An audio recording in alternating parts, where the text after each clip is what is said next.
ഈശോമിശിഹായ്ക്ക് സ്തുതിയായിരിക്കട്ടെ. 11ാം ക്ലാസ്സിലെ അധ്യായം 10 നന്മയിൽ വളരാം തിന്മയ്ക്കെതിരെ പോരാടാം. ഈ ഹെഡിങ് തന്നെ നോക്കിയേ, ഏറ്റവും പ്രധാനപ്പെട്ട ഒരു ചാപ്റ്റർ തന്നെയാണിത്.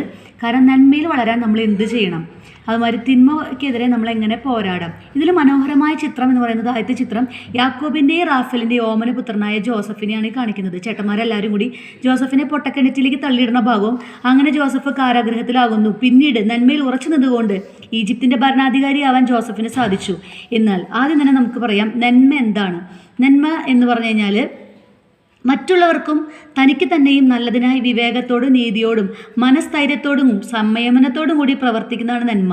പരിശുദ്ധാത്മാവിൻ്റെ ഫലങ്ങളിൽ ഒന്നാണ് നന്മ. ദൈവത്തിന് എതിരായ ചിന്തകൾ, വാക്കുകൾ, പ്രവർത്തികൾ ഇതൊക്കെ തിന്മയാണ്. അപ്പോൾ നമ്മൾ കുമ്പസാരിക്കുമ്പോൾ നമ്മൾ ഏറ്റു പറയാം, ദൈവത്തിന് എതിരായിട്ട് നമ്മൾ എന്തെങ്കിലും ചിന്തിക്കുകയോ വാക്കുകൾ പ്രവർത്തിക്കുകയോ പറയുകയോ ചെയ്തിട്ടുണ്ടെങ്കിൽ അത് തിന്മയാണ്. ദൈവശക്തിയാൽ നിറഞ്ഞിട്ടാണ് നമ്മൾ തിന്മയുടെ ശക്തികളെ അതിജീവിക്കാൻ പറ്റുള്ളൂ. അതിന് നമുക്ക് ദൈവശക്തി വേണം. അപ്പോൾ ഇത്രയും പോയിന്റ്സുകൾ പ്രധാനപ്പെട്ടതാണ്. അടുത്ത് ക്രിസ്തീയ ജീവിതം സാത്താനെതിരെയുള്ള പോരാട്ടമാണ്. അതായത് ക്രിസ്തീയ ജീവിതം എന്ന് പറഞ്ഞാൽ ക്രിസ്തുവിനെ അനുകരിക്കുന്ന ജീവിതമാണ്. അപ്പോൾ പ്രലോഭനങ്ങൾ അതിജീവിക്കാൻ നമുക്ക് ആദ്യം വേണ്ടത് എന്താണ്? പ്രാർത്ഥനയാണ്. ഓക്കെ, ഇനി ഇവിടെ നോക്കാം, എന്താണ് നന്മ? നന്മയുടെ അടിസ്ഥാനം എന്ന് പറയുന്നത് ദൈവമാണ്. നന്മ ആയതെല്ലാം ദൈവത്തിൽ നിന്നാണ് വരുന്നത്. അപ്പോൾ സാത്താൻ എന്ന് പറഞ്ഞാൽ തിന്മയാണ്. രണ്ടാമത്തേക്കും കൗൺസിൽ നമ്മൾ ഇങ്ങനെ പഠിപ്പിക്കുന്നുണ്ട്, എന്താ? രാജകീയ ദൗത്യത്തിൽ പങ്കാളികളാകുന്നവരെന്ന നിലയിൽ ഓരോ ക്രിസ്ത്യാനിയും ആത്മനിയന്ത്രണത്തിലും വിശുദ്ധ ജീവിതത്തിലും പാപത്തിൻ്റെ ഭരണത്തെ പരാജയപ്പെടുത്താൻ കടപ്പെട്ടിരിക്കുന്നു. ഇതിനെല്ലാത്തിനും മാതൃക ആരാന്ന് ചോദിക്കുന്നത്? ഈശോ ആണ് നമ്മുടെ മാതൃക. കാരണം എന്താണെന്ന് ചോദിക്കും. എന്താണ് ഈശോ മാതൃക എന്ന് നമ്മൾ പറയാൻ കാരണമെന്ത്? ഒന്നാമത്തെ കാരണം, പിതാവിൻ്റെ ഇഷ്ടത്തിന് വിരുദ്ധമായി പ്രവർത്തിക്കാനുള്ള സാത്താൻ്റെ പ്രലോഭനങ്ങളെ ഈശോ 40 ദിവസത്തെ ഉപവാസത്തിലൂടെയും പ്രാർത്ഥനയിലൂടെയും ശക്തിയാർജിച്ച് ദൈവജനത്താൽ തോൽപ്പിച്ചു. ഇങ്ങനെ സാത്താൻ്റെ മേൽ വിജയം വരിച്ചാണ് ഈശോ പരസ്യഗീത ആരംഭിച്ചത്. അപ്പോൾ അതൊന്നാമത്തെ പോയിന്റ്. രണ്ടാമത്തെ, പിശാചുക്കളെ ബഹിഷ്കരിക്കാനായിട്ട് ഈശോയ്ക്ക് സാധിച്ചു. മൂന്നാമത്തെ, ഈശോയുടെ പീഡാസഹന, മരണം, ഉത്ഥാനം വഴി സാത്താൻ്റെ ആധിപത്യത്തെ മിശിഹ എന്നേക്കുമായി തോൽപ്പിച്ചു. ജെറുസലേം ദേവാലയത്തിലെ കച്ചവടം, ഫരിസയരുടെ കപടനാട്യം, അതുപോലെ സാബത്തിലെ തെറ്റായ ആചരണം, ഇതെല്ലാം സമൂഹത്തിൽ നിലനിന്നിരുന്ന തിന്മകളാണ്. ഇതിനെതിരെ ഈശോ നിരന്തരം പോരാടി. അതുപോലെ പ്രലോഭനങ്ങൾ അതിജീവിക്കാനും പീഡനങ്ങൾ സഹിക്കാനും ചെയ്ത ഈശോ തന്നെയാണ് നമ്മുടെ മാതൃക. ഓക്കെ, ഇനി അടുത്ത ക്വസ്റ്റ്യൻ രഹസ്യ ക്വസ്റ്റ്യനാണ്. തിന്മയ്ക്കെതിരായുള്ള ക്രിസ്തീയ പോരാട്ടത്തിൻ്റെ തലങ്ങൾ എന്തൊക്കെയാണ്? അപ്പോൾ തിന്മ എന്ന് പറഞ്ഞാൽ എന്താണ്? 2 തരത്തിലുള്ള തിന്മയുണ്ട്. ഒന്ന്, ആന്തരിക ശക്തികൾക്കെതിരെയുള്ള പോരാട്ടം, തിന്മയുടെ ആന്തരിക ശക്തി. 2, തിന്മയുടെ ബാഹ്യശക്തികൾക്കെതിരെ പോരാട്ടം. അപ്പോൾ എന്താണ് തിന്മയുടെ ആന്തരിക ശക്തി എന്ന് പറഞ്ഞു കഴിഞ്ഞാൽ നമ്മിൽ തന്നെയുള്ള ജഡികാശക്തികളാണ്. തിന്മയുടെ ആന്തരിക ശക്തി എന്ന് പറഞ്ഞാൽ ഒരു വ്യക്തികളോടോ ഒരു വസ്തുക്കളോടോ ആശയങ്ങളോടോ നമുക്കുള്ള അടുപ്പം അല്ലെങ്കിൽ ആസക്തി എന്നുള്ളത് ജഡികാസക്തിയിൽ പെടും. അപ്പോൾ നമ്മൾ ലോകത്തിലാണ് ജീവിക്കുന്നത്. ഈ മോഹങ്ങളും അതുപോലെ നമ്മൾക്ക് ഇതുപോലെ തന്നെ ആസക്തികളൊക്കെ നമുക്ക് ഉണ്ടാവുമെങ്കിലും ഈ ലോകത്തിലാണെങ്കിലും ലോകത്തിൻ്റെതാകാതെ ദൈവത്തിൻ്റെ സ്വന്തമായിരിക്കാൻ അവിടുത്തെ ഹിതമനസ്സിൽ ജീവിക്കാൻ വിളിക്കപ്പെട്ടവരാണ് എന്നുള്ള ബോധ്യം നമുക്ക് ഉണ്ടായിരിക്കണം. വിശുദ്ധ പൗലോസ്ലിഹ റോമക്കാർക്ക് എഴുതിയ ലേഖനത്തിൽ പറയുന്നത്, റോമ 8 മുതൽ 8 വരെ. നിങ്ങൾക്ക് ഇതിൽ ആഡ് ചെയ്യുകയാണെങ്കിൽ, ഉത്തരത്തിൽ ആഡ് ചെയ്യുകയാണെങ്കിൽ കുറച്ചും കൂടി മാർക്ക് കിട്ടും. രണ്ടാമത്തെ പോയിന്റ്, തിന്മയുടെ ബാഹ്യശക്തികൾക്കെതിരെയുള്ള പോരാട്ടം. അപ്പോൾ തിന്മയുടെ ബാഹ്യശക്തി എന്ന് പറയുന്നത് 2 എണ്ണമാണ്. ഒന്ന് സാത്താൻ, 2 സാമൂഹിക തിന്മകളാണ്. അപ്പോൾ സാത്താനെതിരെയുള്ള പോരാട്ടം എന്ന് പറഞ്ഞു കഴിഞ്ഞാൽ, തിന്മകൾ എന്ന് പറഞ്ഞാൽ അതിനർത്ഥം സാത്താൻ എന്നാണ്. ഈ ആരംഭം മുതലേ കൊലയാളിയും നുണയനും നുണയുടെ പിതാവുമായി പ്രപഞ്ചത്തെ മുഴുവൻ ചതിക്കുന്നവനുമാണ് സാത്താൻ. ദൈവത്തോട് മല്ലടിച്ച് സ്വർഗീയ ജീവിതവും നന്മയുടെ അസ്തിത്വവും നഷ്ടപ്പെടുത്തിയ സാത്താൻ മനുഷ്യരെ ദൈവത്തിൽ നിന്ന് വഴിതെറ്റിച്ചു. അപ്പോൾ അതിനൊരു എക്സാമ്പിൾ ആണ് നമുക്ക് ആദത്തിന് വഴിതെറ്റിക്കാനായിട്ട് സാത്താൻ വന്ന കാര്യം. പിന്നെ ഇവിടെ എഴുതിയിട്ടുണ്ട്, സാത്താൻ മിഥ്യയോ സത്യമോ ഉണ്ടായിരിക്കേണ്ട തിരിച്ചറിവുകൾ ഏത്? ഒരു പ്രധാനപ്പെട്ട ചോദ്യമാണ്. അതിനെപ്പറ്റി നമ്മൾ കൂടുതൽ ചിന്തിക്കണം. അപ്പോൾ സാത്താനെതിരെയുള്ള പോരാട്ടം പറഞ്ഞിട്ടുണ്ട്. ഇതുപോലെ തന്നെ സാത്താനെതിരെയുള്ള പോരാട്ടത്തിന് ഉത്തമ ഉദാഹരണമാണ് ഈശോയ്ക്ക് ഉണ്ടായ പ്രലോഭനം. വചനം പറഞ്ഞിട്ടാണ് ഈശോ ഈ സാത്താനെ പരാജയപ്പെടുത്തിയത്.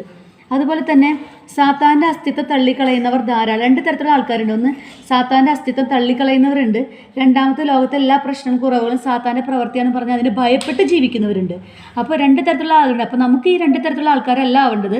നമ്മുടെ ദൈവം, സർവശക്തനായ ദൈവം എല്ലാറ്റിൻ്റെ മേൽ വിജയം വരിച്ചവനാണ് എന്നതാണ് പരമമായ യാഥാർത്ഥ്യം. ഇതിലാണ് നമ്മൾ ജീവിക്കേണ്ടത്. അതുപോലെ തന്നെ സാത്താൻ നമ്മുടെ കൂടെ ഉണ്ട് എന്നുള്ളതിന് കുറച്ച് കാര്യങ്ങൾ ഇതാണ്. നമ്മൾ അടിച്ചമർച്ച ചില പീഡനങ്ങൾ, ചില ഉപദ്രവങ്ങൾ, അത് സാത്താൻ തരുന്ന ചില പീഡനങ്ങളാണ്. അപ്പോൾ അത് മനസ്സിലാക്കണം. ഈ സാത്താൻ്റെ പ്രലോഭനങ്ങളാണെന്ന് മനസ്സിലാക്കി അതിനെതിരെ അതിജീവിക്കാനായിട്ട് പ്രാർത്ഥനയിലൂടെയോ ബൈബിൾ വായനയിലൂടെയോ നമുക്ക് സാധിക്കണം. അതുപോലെ തന്നെ രണ്ടാമത്താണ് നമുക്ക് അമിത ആസക്തി, അമിത ആഗ്രഹങ്ങൾ. ഇതൊക്കെ നമ്മുടെ കയ്യിൽ നിന്ന് വിട്ട് നമ്മൾ നഷ്ടപ്പെടുത്തണം. കാരണം നമ്മൾ ഈ ലോകത്തിൻ്റെതാണെങ്കിലും ലോകത്തിൻ്റെ ആഗ്രഹങ്ങളിൽ നമ്മൾ മുങ്ങിപ്പോകരുത്. മൂന്നാമത്തെയാണ് നമുക്ക് പ്രലോഭനങ്ങൾ. വസ്തുക്കളോടോ വ്യക്തികളോടോ അമിതമായ ആകർഷണം, പ്രലോഭനങ്ങളൊക്കെ ഉണ്ടാവും. പക്ഷെ അതിനെയും അതിജീവിക്കാൻ നമുക്ക് സാധിക്കണം. രണ്ടാമത്താണ് അധിനിവേശം. ഞാനാണ് അധികാരി, ബാക്കിയുള്ളവരെല്ലാം ചെറുത്. മറ്റുള്ളവരെ ബഹുമാനിക്കാതിരിക്കുക, അല്ലെങ്കിൽ അവർ പറയുന്നത് അനുസരിക്കുക, എല്ലാം എൻ്റെ സ്വന്തമാണ് എന്നുള്ള ചിന്ത, എൻ്റെ സ്വന്തമാക്കി ബാക്കിയുള്ള കാര്യങ്ങളൊക്കെ മറ്റുള്ളവരെയൊക്കെ നിയന്ത്രിക്കുന്ന സ്വഭാവം. അപ്പോൾ അതും ഇതുപോലെ തന്നെ സാത്താൻ്റെ പ്രവൃത്തിയാണ്. നാം ദൈവത്തിൽ നിന്നുള്ളവരാണ്. ലോകം മുഴുവൻ ദുഷ്ടൻ്റെ ശക്തി വലയത്തിലാണ് നാം അറിയുന്നുണ്ട്. ദുഷ്ടനെ എതിർക്കാൻ ശക്തിയില്ലാത്ത നമ്മൾ എന്ത് ചെയ്യണം? സ്വർഗസ്ഥനായ പിതാവേ എന്ന പ്രാർത്ഥനയിലൂടെ നമ്മൾ ഇതിനെല്ലാത്തിനും സർവ്വതിന്മകളിൽ നിന്നും നമ്മളെ സ്വതന്ത്രമാക്കണമേ എന്ന് സർവശക്തനായ ദൈവത്തോട് നമുക്ക് അപേക്ഷിക്കാം. ഇത്രയും പോയിന്റ്സുകളാണ് ഇതിൽ ഞാൻ പറഞ്ഞത്. രണ്ടാമത്തെ സാത്താൻ ആരാധന ഓജോബോർഡ് നമുക്കൊരു അറിവിന് വേണ്ടി പറഞ്ഞതാണ്. ഇതിനെ പറ്റിയിട്ടൊരു പ്രത്യേക ക്വസ്റ്റ്യൻസ് ഒന്നും ചോദിക്കില്ല. രണ്ടാമത്തത് സാമൂഹ്യ തിന്മകൾക്കെതിരെയുള്ള പോരാട്ടം. അത് പോയിന്റ് വൈസ് ആയിട്ട് ഇവിടെ തന്നിട്ടുണ്ട്. എന്തൊക്കെയാണ് സാമൂഹ്യ തിന്മകൾക്കെതിരായിട്ടുള്ള പോരാട്ടം? അതായത് അനവധി പേരുടെ പാപത്തിൽ ഉത്ഭവിക്കുകയും, ഇത് ഓരോ പോയിന്റ്സ് നിങ്ങൾ തന്നെ വായിച്ചിട്ട് ചെറുതാക്കി കൊടുക്കുക. കാരണം സാമൂഹ്യ തിന്മകൾക്കെതിരെയുള്ള പോരാട്ടം അത് ചോദിച്ചിട്ടുണ്ട് ഇവിടെ. അപ്പോൾ ചോദിക്കാൻ സാധ്യതയുണ്ട്. തിന്മയ്ക്കുള്ള പോരാട്ടത്തിന് എത്ര തലങ്ങളുണ്ട്? അത് ഇവിടെ നിന്നാണ് തുടങ്ങുന്നത് കേട്ടോ. എത്ര തലങ്ങളുണ്ടെന്ന് ചോദിച്ചു കഴിഞ്ഞാൽ ഇതാണ് ഇതിൻ്റെ പോരാട്ടത്തിൻ്റെ തലങ്ങൾ. ആന്തരിക ശക്തിക്കുള്ള പോരാട്ടം, അതുമാതിരി ബാഹ്യ ശക്തിക്കുള്ളതിൻ്റെ പോരാട്ടം. അതിൽ പെടുന്ന ഒരു പോയിന്റ് തന്നെയാണ് ബി പോയിൻ്റാണ് സാമൂഹ്യ തിന്മകൾക്കെതിരെയുള്ള പോരാട്ടം. ഇത് പോയിന്റ്സ് ആയിട്ട് തന്നിട്ടുണ്ട്. അടുത്ത പോയിന്റ് എന്ന് പറയുന്നത് തിന്മയുടെ ശക്തികളെ തോൽപ്പിക്കാൻ നമ്മൾ ശ്രദ്ധിക്കേണ്ട കാര്യങ്ങൾ എന്താണ്? അപ്പോൾ തിന്മ എന്താണ്? അതിന് ജാഗ്രത പുലർത്തണം. ഇവിടെ ലൂക്ക എഴുതിയ സുവിശേഷത്തിൽ പറയുന്നത് നിങ്ങൾ പ്രലോഭനത്തിൽ അകപ്പെടാതിരിക്കാൻ ഉണർന്നിരുന്ന് പ്രാർത്ഥിക്കണമെന്ന്. രണ്ടാമത്തതാണ് കൂദാശകളിലൂടെ ശക്തിപ്പെടണം. എല്ലാ ദിവസവും വിശുദ്ധ കുർബാനയിൽ പങ്കെടുക്കുക, 2 ആഴ്ച കൂടുമ്പോൾ കുമ്പസാരിക്കുക, ദിവികാരുണ്യം സ്വീകരിക്കുക. നമ്മളെ പാപത്തിൽ നിന്ന് അകറ്റുകയും മിശിഹായോട് ഐക്യപ്പെടുത്തുകയും ചെയ്യുന്നു. അനുരഞ്ജന കൂദാശ നമ്മുടെ പാപങ്ങളെ മോചിപ്പിക്കുന്നു. അപ്പോൾ ഇത് പ്രധാനപ്പെട്ടതാണ്. കൂദാശകളിൽ നമ്മൾ ശക്തിപ്പെടണം. ദൈവവചനം പാലിക്കണം. 1/2 മണിക്കൂർ ബൈബിൾ വായിക്കുക. വായിച്ചതിന് ശേഷം അതിനെപ്പറ്റി ധ്യാനിക്കുക. അതായത് ഇവിടെ ലാസ്റ്റ് പറഞ്ഞ പോയിന്റ് വായിക്കണം, ധ്യാനിക്കണം, ഉപയോഗിക്കണം, ജീവിക്കണം. തിന്മയുടെ ശക്തികളെ തോൽപ്പിക്കാൻ ക്രൈസ്തവരായി നമ്മൾ ശ്രദ്ധിക്കേണ്ട കാര്യങ്ങൾ എന്തൊക്കെയാണ്? ഈ 4 പോയിന്റാണ്. അതുമാതിരി ഏറ്റവും പ്രധാനപ്പെട്ട കാര്യമാണ് ഉപവാസവും അതുപോലെ തന്നെ പ്രാർത്ഥനയും നോമ്പും. ഇന്നത്തെ തലമുറ എടുക്കാത്തൊരു കാര്യമാണ് 3. അപ്പോൾ നോമ്പും പ്രാർത്ഥനയും ഉപവാസവും കൊണ്ടല്ലാതെ സാത്താൻ്റെ കയ്യിൽ നിന്ന് മോചനം നേടാനാവില്ല എന്ന് ഈശോ പഠിപ്പിച്ചിട്ടുണ്ട്. പ്രഭാതത്തിൽ ഉണ്ടുമ്പോൾ തന്നെ നന്മയിൽ വളരാനുള്ള അനുഗ്രഹത്തിനായി നാം പ്രാർത്ഥിക്കണം.